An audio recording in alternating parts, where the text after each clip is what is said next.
Ladies and gentlemen, boys and girls, welcome to another episode of the Coffee Roaster Warm-Up Sessions podcast. This is episode 60, which is just sounds really nice. I like it. I don't know, 10 past 50. I'll take it. 40 before 100. Speaking of 100, we should have Scott Rayo for episode 100. I'm going to get him on the podcast. You guys, that'd be fun. Episode 100 coming to you live with Scott Rayo. It could be a live so. episode, actually. It would be fun, actually. You just stream it live. I think it'd be possible. That being said, folks, on today's podcast, this was a little bit of a turnaround. Turn up, turn down. Turn up? Turn around. Sergi just randomly was like, dude, we should talk about NFTs. And I know NFTs are a little dicey subject in today's world. And I know it's a little confusing for some people, and there's still a lot that I'm learning and that we're both learning, but I think it's actually worth bringing up here for a couple different reasons. So guys, put your seatbelt on. Don't go anywhere. Don't click away. I think this is a valuable conversation because I think there's some things that we can learn from it. But that being said, let's try some Batchy before we jump into this conversation. Oh, that's nice. I like it. You should have went a little finer, but you know me and my bright coffees. This is my jam. Last week's brew was better. For sure. What did we brew last week? This? No, we didn't brew the same coffee. We brewed this coffee last week. Yeah, I pulled this coffee out of my backpack. Yeah, I had samples up here. Same roast? I don't know. I'm definitely picking up grape. Mm-hmm. Yeah. I think as much as we've tasted this coffee and already printed the labels for this coffee, my thoughts on flavor notes have not wavered really. Sometimes it actually does. Sometimes we print labels and I'm like, don't know if that's I don't know if that's lime candy or whatever. Yeah. Should be something else. But this has been pretty tasty, though. Yeah.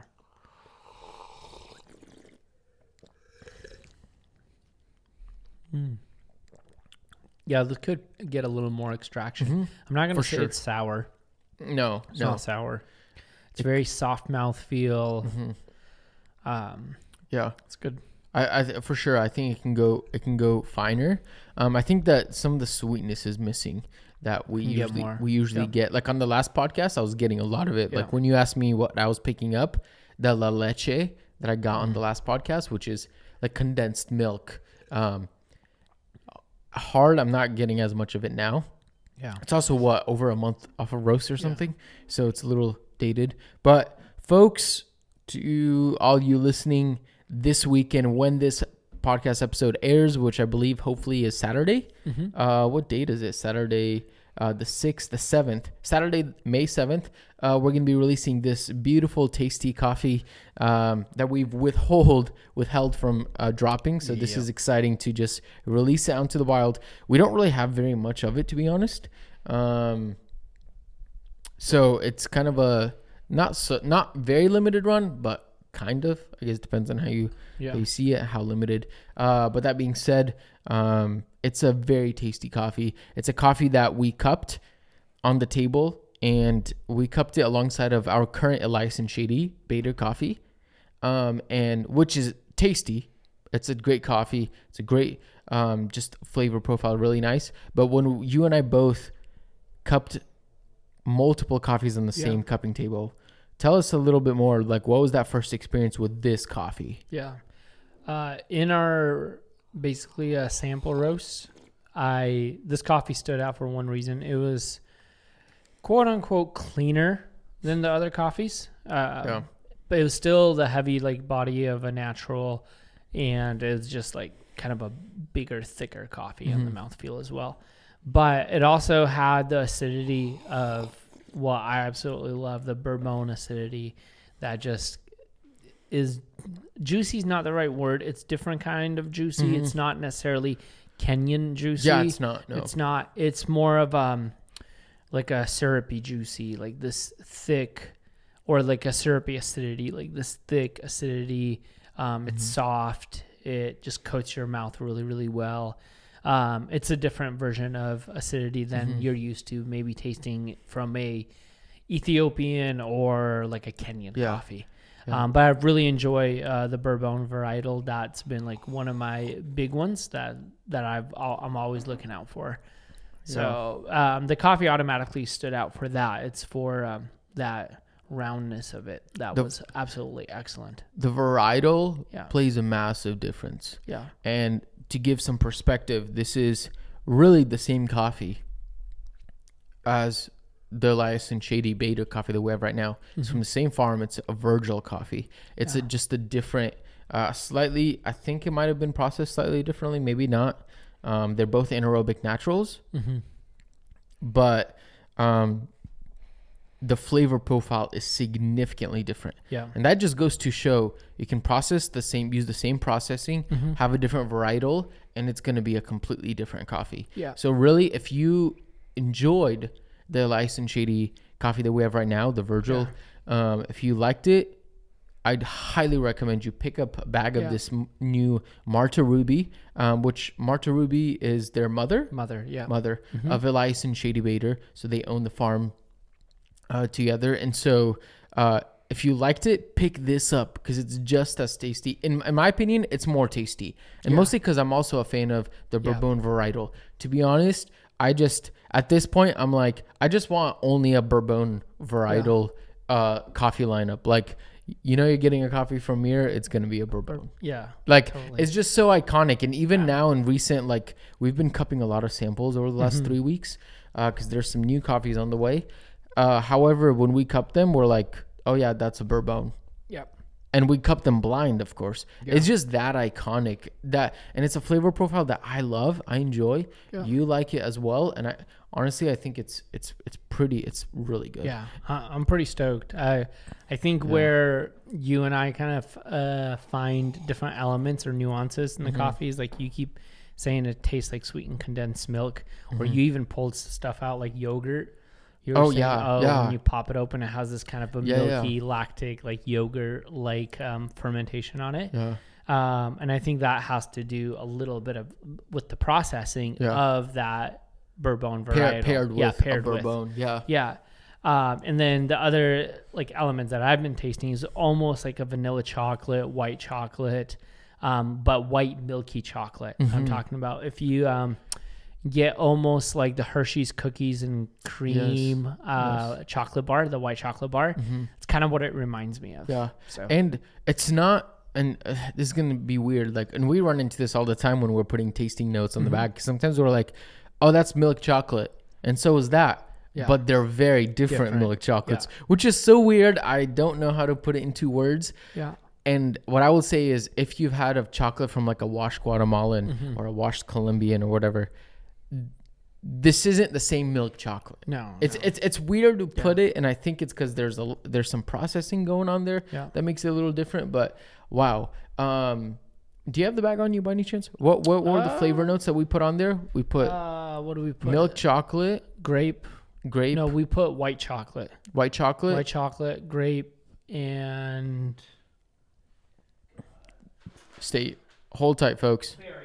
And berry. Just berry in general. Yeah. Because there is some of that like berry sweetness, but really and on the flip side, if you've had our Elias and Shady Beta coffee right now that we have released already, and you weren't like a super huge fan of, I mean, I'd highly recommend you to go and pick this up. Yeah. Because if you did like it, it's going to be fun for nuance. And if you didn't like it, there's a good chance you might actually like this. Right. So exactly. This is honestly, it's been a fun coffee, and the flavor notes that we've been getting off of it, the interestingness.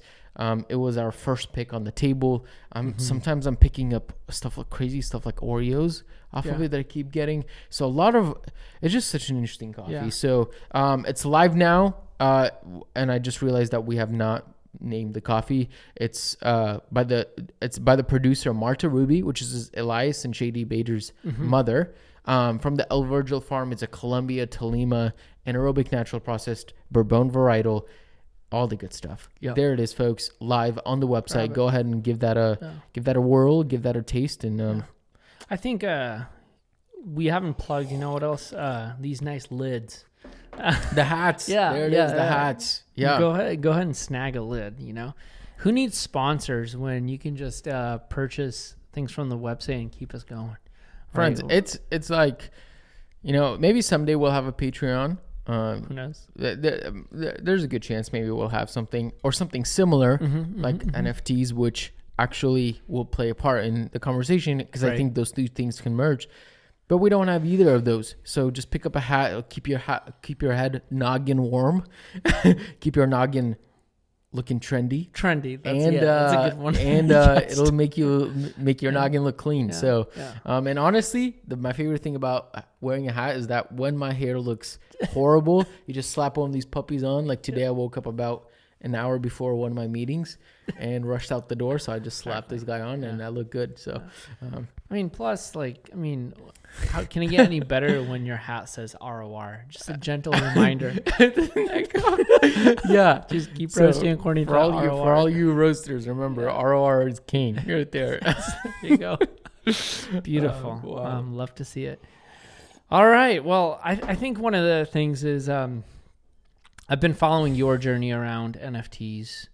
I remember chilling one night on the couch and sending you a bunch of videos about Ethereum and what's his name, Vitaly Buterin. Like, I was fascinated with just the person who found Ethereum. And then you and I were both like talking about the blockchain and the implications, and then seeing how basically like countries like Estonia, where I was born, took on the blockchain to run some of their infrastructure. So all of that on the big scale was like super fascinating. And then leading up to some recent events, when you sent me that video from Root and Branch about possibly moving to Bitcoin as a currency for sales, like a lot of stuff is happening with cryptocurrency and this new sphere of economy, trade, but then also this whole talk of Web 3. Web 3. And this new version of how we interact with one another, which, correct me if I'm wrong, Web 3 has more or less to do with like the metaverse in a sense, and more of, what's the word I'm looking for? Mark Zuckerberg used it. Augmented reality and like virtual reality. Is that correct? Or kind of. Yeah. And once again, folks, we're not professionals. We're not wonderful wizards in this. However, we have looked into a little bit. So take this with a grain of salt. And this is just for discussion purposes. I will say, I wouldn't fully agree with you. But at the same time, a lot of these things, they're not. One does not equal another, but they're somehow solely tied together. So 100%. To really level the playing field, cryptocurrency are not NFTs. And NFTs doesn't mean the blockchain. And the blockchain doesn't mean, metaverses. And now that Facebook coined the term metaverse, meta, now all of a sudden you think it's Facebook. Well, the metaverse isn't Facebook. Right. And none of those things are actually one another. It's just think about it more as an organization of things that need each other to function. Not that we need Facebook. I actually don't want Facebook in there, because that kind of defeats the purpose of a lot of these things. But think about it more as like a collective pool of like, you have a roaster, you have a producer, you have a exporter, importer, you have a barista and a home barista. None of those things are the same, but they kind of work off of each other to enjoy it. So that's very good. So within all of that talk, when we started talking about all those things, classic Mark fashion, you bring up Gary V. And we talk about Gary a lot. I think we definitely have read his books, followed his journey. Everything from his wine journey to starting VaynerMedia, all of the Gary stuff we've even had a friend that's worked for Gary. There's a lot of the things that actually, I think the neat thing is like Gary inspires us, one, because he's also from the former Soviet Union. Yeah. So we have that connection too. So you were inspired by him launching a project called VEEFriends, and you told me a lot about it. Like, what caught your attention about VEEFriends? What what piqued your curiosity? I mean, there was a collective things. I've been following Gary Vee for about 5 years before he dropped his VEEFriends, and really for me the biggest, there's a lot of things that drew me towards Gary Vee, but like his story, his past with the Soviet Union, his immigrant lifestyle, which is so real to us. Sometimes I forget that I'm borderline an immigrant almost, which is crazy, like to think about that. And his journey of being an entrepreneur, his relationship with his dad, which is very similar to kind of what we have going on in our family. And so kind of a lot of these things that he was speaking about, and also the fact that he now owns a media agency, and I work in video production and photography, and which inherently kind of rolled into social media because now those things are so closely tied together. And then hearing all the information that he put out was so beneficial in my journey of being a videographer and doing social media management work, but also in starting Mirror, because he was one of the voices in my life that kind of pushed me over the edge of saying, dude, just go for it. Yeah. That was just like the little push, over the tip of the iceberg that really encouraged me and inspired me to just go for it. And so to me, to wrap all of that up, really, it comes down to that he added a lot of value into my life. And a lot of that value wasn't face to face. It was just simply through a virtual world, which whether we want to admit it or not, everything you see on your device is a virtual world. It is actually non-existent. The fact that somebody can take a photo on a beach somewhere and show you all these beautiful things as if they're living this, beautiful life. Yeah. For all we know, they could have just flown there, took that photo and flown back. Yeah. But they actually are living the worst existence of their life. Yeah. Like, there's so many people that, watched our stuff and seen our photos and said, dude, Mirror is this, like, you guys are just like this big, massive coffee roasting company. You guys are doing all these cool things. And I'm like, not really. So in reality, the stuff that you see on the internet is probably not true. It's not real. And so Gary Vee, though, using this virtual thing that we call the internet, added so much value to my life. So when he dropped VEEFriends, I was intrigued. And his history of being kind of right in where trends go and how human behavior works intrigued me. That was my first intrigue, is like, why is he doing this? And what's the point behind all of this? And he's already such a busy person. Why is he investing time into this? So that alone, it's my backstory that intrigued me to look into it some more. The funny thing, I'm like chuckling listening to you because I can only imagine if Gary Vee was like standing right here on the other side of the mic, one of his little videos, whether that's on like TikTok or Instagram, he would be like, let's have a goal. Like, he would be like, yeah, my man, come on. Like, you would be hyped right now. How old are you? Yeah. 25? Come on. Oh my gosh, you have so much freaking time. You just have so much time. You just got to be patient. Yeah, just be patient. Like, come on. And I think that's that energy. Like, for me, like, what intrigued me about Gary Vee was his energetic trash talk videos. Like, when he would go powerful, in, and then what's the one where it's like undervalued or over? We need to do that. Yeah, it's overrated, underrated. Yeah. So like that kind of conversation, and then the fact that he is a wine person, which has to do with flavor, the way we perceive coffee. There was a tie in that. Yeah. So that's what intrigued me. But then when I heard you talking about VEEFriends, I was like, interesting. Like I wasn't fully on board. I didn't dive into the books because unfortunately at that point I wasn't having the best financial situation.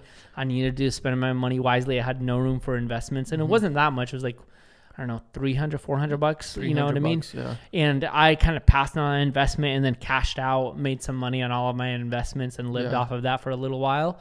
So I wasn't in the right space. And now, of course, I'm like, man, I wish I had the money back then to invest, because I would have.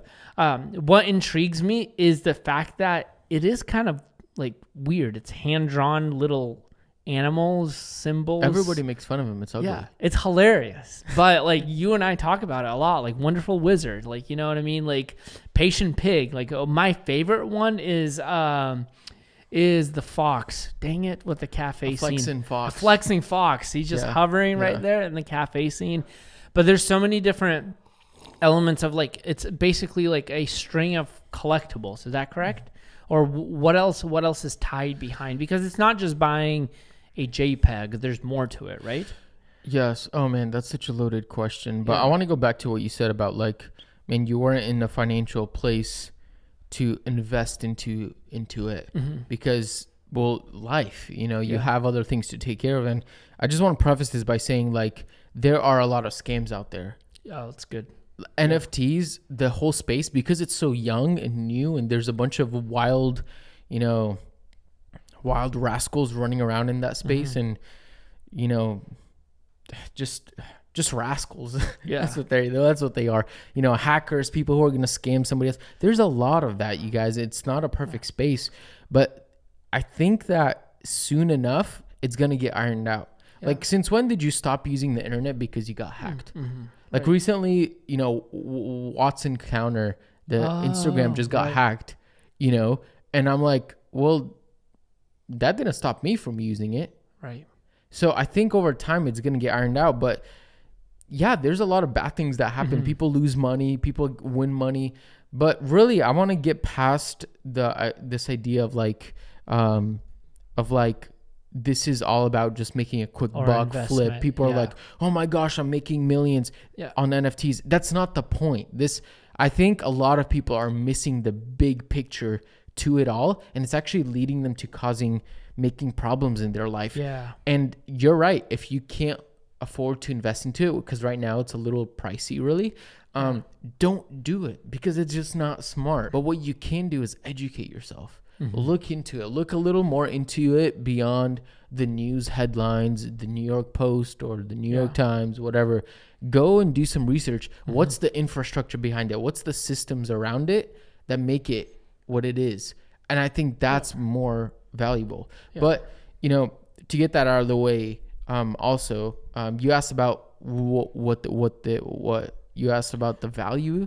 Yeah, basically, like, apart from it just being a collectible. Oh, okay. Because for me, like, I mean, I just want to reaffirm what you just said about doing the research. Like, I would say, like, peek at this, and if you see and observe, like, a lot of people are kind of aligning around this model. I mean, the fact that I just posted on my story that one video with Snoop Dogg dancing to, you know, my money doesn't wiggle, whatever, my money folds. Yeah. With him wearing a Bored Ape sweatshirt. Like, that's an NFT, the Bored Apes. And now it's also a currency, right? Or something. They're working on something wild. Yeah. But anyway, what I'm saying with that is, if you're seeing these trends, there has to be a reason, like, behind it. Right. Like, what is it? Is it just a fad? Because those exist. Those exist, yes. Yeah. Or is there some practical, like, some actually validity to this popularity? Because everything that goes mainstream has a reason for it to be mainstream. Yes. Why is music on the radio that's mainstream? Well, enough people like it and it's right and it's mainstream. Right, yeah. Doesn't mean it's for everyone. Yeah. So, like, for me, it wasn't necessarily even the investment. Like, the way I saw it is almost like, man, like, they're almost like fancy collectible, like, cards. And I, like, love, like, cards in general, you know what I mean? Like, a collectible item. But then the more I looked into it, the more I talked to you, the more I realized that not only is it a collectible, it has actually some kind of value. Outside of hype and like clout. And right? we can't, you know, dismiss the fact of collectability is actually a big part of our culture. Yeah. We can't. For example, like, I grew up, and every birthday that I had for like 5 years straight, I got a pack of sports cards that I would put into card sleeves. And that the thought behind it was, man, you never know what you're going to get in a pack of cards. You open it, it's exciting. And who knows, 10 years down the line, they may be worth something. because there's a collectability factor. And that was before collectability was cool, actually. Yeah. You guys were buying that for my birthday every single year, which was fun for me. And now I get to look back and those cards aren't worth anything, but there's something interesting there that is intriguing. And collectability, even let's take the comics. Yeah. Right now, some of the biggest movies that are coming out are literally retells of a story that were written in comic form. Right. And now those original comics are actually worth an ungodly amount. Right. Yeah. There is a sense of collectability. Yeah. Is it for everyone? No, because, who's not all of us think, a comic book is worth $1 million. Yeah. But paintings, right? Yeah, or paintings, So that's definitely, there's a collectability aspect, but it's a collectible now that's not tangible, but it's a collectible that happens on the internet. And I know a lot of people are going to be like, well, can't you just screenshot it? Well, that's where the blockchain actually comes into play. The blockchain is actually, we need to stop thinking about it in terms of Web 2.0, which is the internet that we use right now, where, you can actually download a video from YouTube, show it to your mom and say, look, I made this video. Yeah. She doesn't know. And, and you can actually not only download it and show it to your mom, you can actually re-upload it to your own YouTube and pretend like it's your videos. Right. Like, you can do that, but that's a very Web 2.0 mentality. A Web 3.0 is a completely different infrastructure where you can actually see if you own it or not. Yeah. If it was a screenshot or not. That's actually recorded in a database. Yeah. And so so the collectability aspect is huge. But also there's something interesting that comes along with this, with these NFTs or these drawings or these these images or drawings. Yeah. There's the interesting thing with Gary Vee's project that was he didn't just release it as just somebody who draws pictures as a collectibility form, even though the collectability itself for him, for a person like him, would already be worth it. But what he did interesting is he started to tie certain things in with the drawings and the images that you would buy as an NFT. For example, every person who bought his VEEFriends Series 1 NFT, they all automatically, with your NFT, got access to the next 3 years of a conference he's going to throw. Every year there's going to be a conference and you get access to the conference, and only people who have the NFT can get into this conference. Yeah. Here's the thing, because like what I said in Web3, you can actually track who owns it.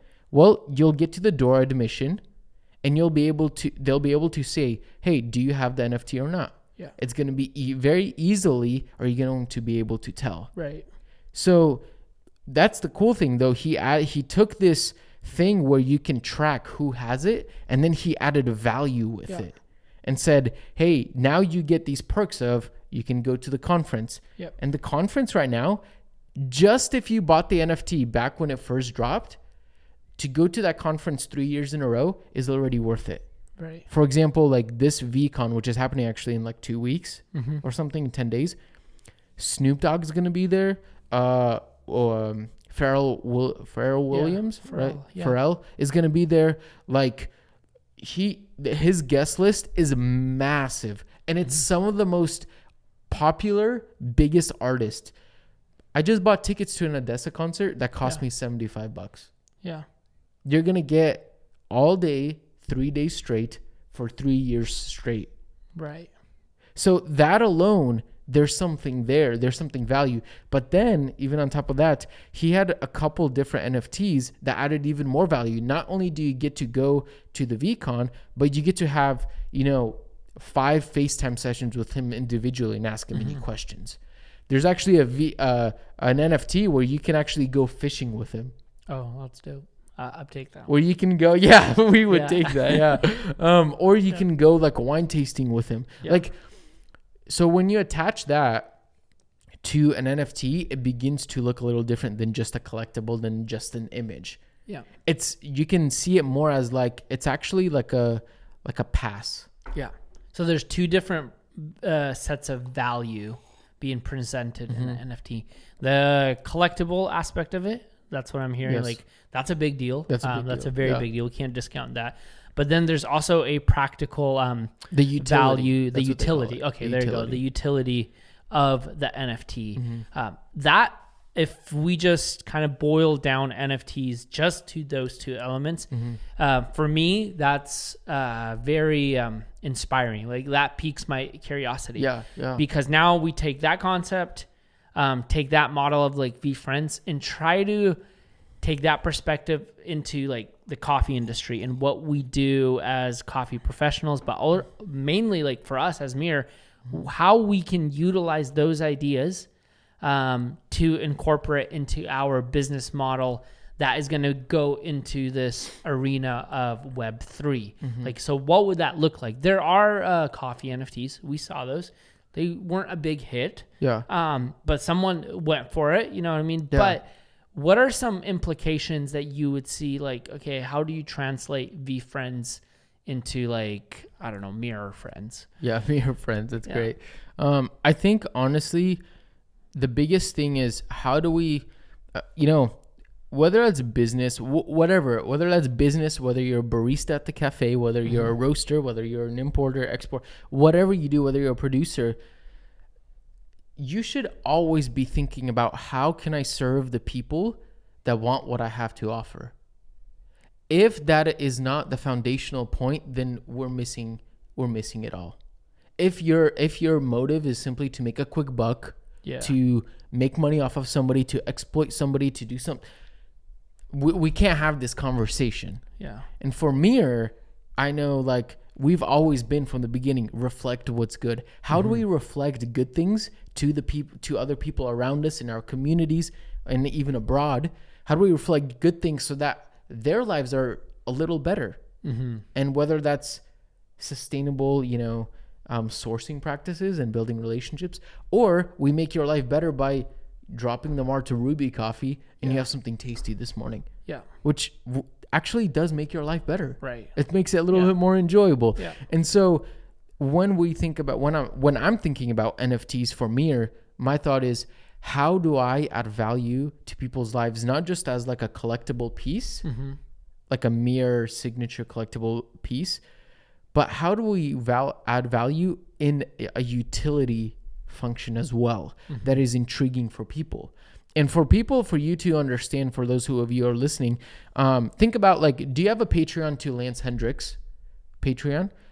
Are you signed up for Jonathan Gagne's Patreon? Are you signed up for April Coffee with Patrick Rolfe? I think he has a Patreon. Like, or I think Kyle Roswell as well. Yeah. Roswell. These people have Patreons that give you exclusive rights to a certain thing as long as you keep paying them on a monthly basis. Yeah. That's a very similar concept, but with NFTs, where you can have this token, this collectible piece, but then if you have the collectible piece, you have access to some benefits, whether that's with Kyle and Lance and Jonathan. It's they just share information. Yeah. Yeah. So the utility there that could be is maybe we do something similar to that. Maybe we start like a roasting, maybe not school, but like a mastermind class. Yeah. Where if you have the NFT, you're in this group and we offer, our services to you. We help you. We cup coffees together. We have a tight-knit group. But the cool thing is, maybe one day you're like, well, I learned a lot from these guys. I don't really need to continue them. What can you do? Instead of like a Patreon, you just cancel. You can actually turn around and sell the token. Yep. And now you can make some of that money back and somebody else can utilize the beautiful utility and the perks of that. Yeah. Does that make sense? Yeah, exactly. So I might have not answered your question but I'm just trying to add value and context to what the implications of this look like, even though there's so much more that I want to say. I just don't want to.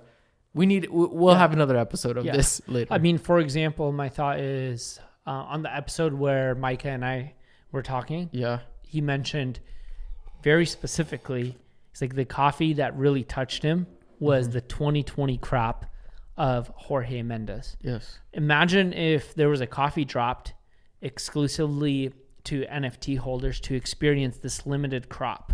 Like it wouldn't be like excluding other folks, but it would be including a group that has basically delivered a form of commitment via purchasing an NFT. Yes. That's a form of financial commitment that we said, hey, thank you for investing. We took the money that you invested and we bought this limited COE Gesha that costs, $200 a pound.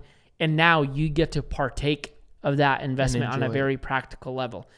But that NFT is also a limited amount. So it's like a collectible. So it's a limited group of people that now can sell or pass on this NFT for other people for an upcoming maybe drawing. Yeah. Like, imagine if we dropped a Jorge Mendes NFT, so to speak, and took, the cool thing with this is that we can take 10% of the earnings that we make and simply just give it to Jorge for innovation on the farm level. Yep. And say there's a small community that loves your coffee that just wanted to invest in you.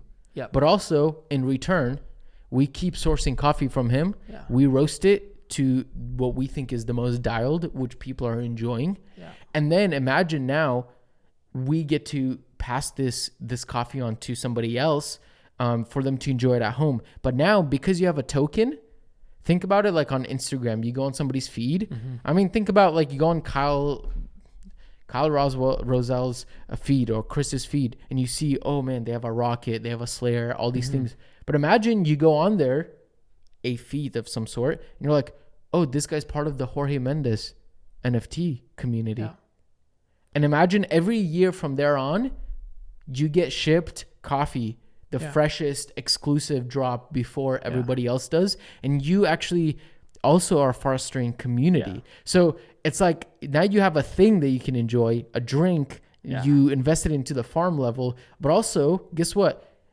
This is the most important thing is that you're also building community amongst a close group of people that enjoy Jorge Mendes's coffee. Yeah. And that maybe it gets even better. We go to Origin and we take one of the people who hold a Jorge Mendes NFT. Yeah. We take you out of a random drawing. Yeah. We take you on an Origin trip to go to Origin, all paid for, all inclusive. Yeah.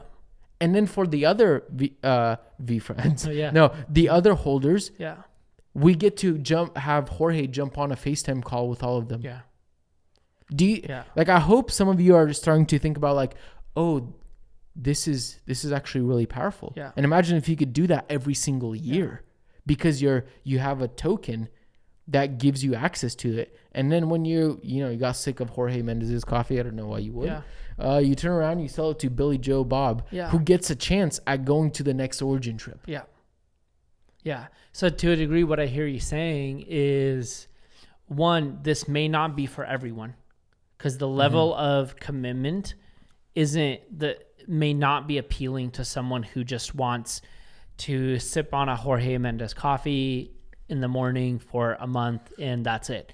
But for someone who has this desire, who is like falling in love with this coffee, but they're also passionate about serving the producer, they're passionate of investing into Origin, they're passionate about ethical trade across the whole supply chain.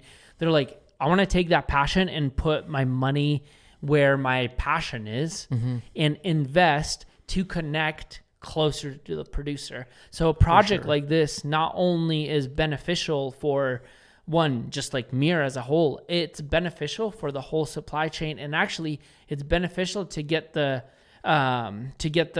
producer connected with the consumer. Yeah, bridging the gap on a deeper level. Yeah, because now the consumer can directly invest into the producer if the producer is on board with creating this coffee. Right. Because you can't, it's impossible to have this method, maybe it's not, but it's very difficult to have this method be commoditized where it's just available for all. You have to start small. So this small beginning is a version of like taking it that much farther. And somebody might say, why don't you just have a Patreon account? Well, because you don't get the collectible aspect. Yeah. Like, I mean, the fact that like there are still people who say, oh, like I'm in a Discord with other coffee people, and some of them are like, oh man, that 2019 roast of, Virgil's coffee from, I'm just giving an example, from Hatch or whatever, was so tasty. It's memorable. Yeah, because we remember that. Yeah. Coffee industry doesn't really do it so as well as the wine industry, for example. They're a little bit more intense than that. Bottles. Yeah. But it's kind of that similar aspect. But also what you can't do with a Patreon is you can't sell your subscription to somebody. You can't pass it on. You also, with the fact that, I mean, let's not lie, a lot of us actually live inside of the internet. Yeah, exactly. A big part of it, pull up your phone right now. If you're listening to this podcast still, pull up your phone, check your average hourly time you spend on your phone. And if it's above 4 hours a day, listen, you're living 25% of your life inside of a world that does not exist. Yeah. Think about that. And it has value to you. It's important. It has value. And I'm not going to say, I'm not going to shoot you down. To some degree, it has too much value for some people. Yeah. It has value. What I'm trying to say is that even though it's virtual, there's actually value to that. Yeah. And so those are just some ideas, but imagine if we we will for sure drop an NFT. And the implications of it would be ridiculous. Like if we had a one-of-one NFT, that would be insane. Like if we were to open up a cafe, for example, if you hold this one-on-one NFT, every single coffee that we drop, you are the first person. You get first batch shipped to your house at no charge, not even a subscription. Imagine if you're in town. If you're local here and you have this NFT, you get all pour overs free on us. Yeah. You just go, you have the NFT, boom, it's free.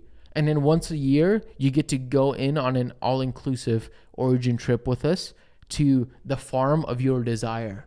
Yeah.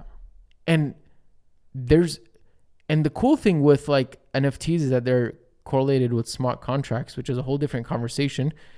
It gets crazy, but anytime you can modulate the perks.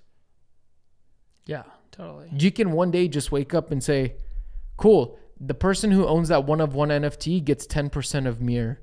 Yeah. And you just became part owner of a coffee roasting company overnight. Yeah. The implications can get pretty wild. Yeah. Yeah. It's a lot. It's a good convo. It's an exciting convo. With all of that said, like, we get the skepticism behind NFTs. Get it? For sure. It's still new. It's got a lot of room to grow, iron out all the details. There's a lot of hype about it. We get that. But I also wouldn't discount it.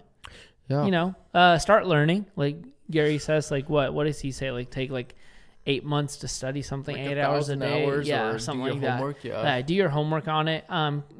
Stay on the radar, like laugh at it, make a couple of jokes, but keep learning. Yeah. You know what I mean? Keep learning. For sure. So hopefully this conversation inspires you to think outside of the box of what it means to be even connected deeper to origin, and what these kind of trends could potentially mean to our society as a whole, to what we value and how we value different things that don't always look like a solid coffee cup. Yeah. That's crazy. It's I'm still doing my homework. I still don't understand everything. Yeah. So take everything with a grain of salt. But really, if you made it this far, thank you so much for listening. And we really appreciate the time that you've taken to listen. And we appreciate the community around this podcast, that you guys come back and keep listening. That's awesome. Share this with, a coffee person that is super skeptical about NFTs. Yeah. Just share it to them and be like, dude, look at this. Look at these two guys talking about some scam. I want to see the DMs get hot. Yeah, exactly. Yeah, totally. Leave your comments. Send us a DM on Instagram or email us, whatever. But thank you guys so much for listening. We really appreciate y'all hanging around. But that being said, like always, reflect what's good.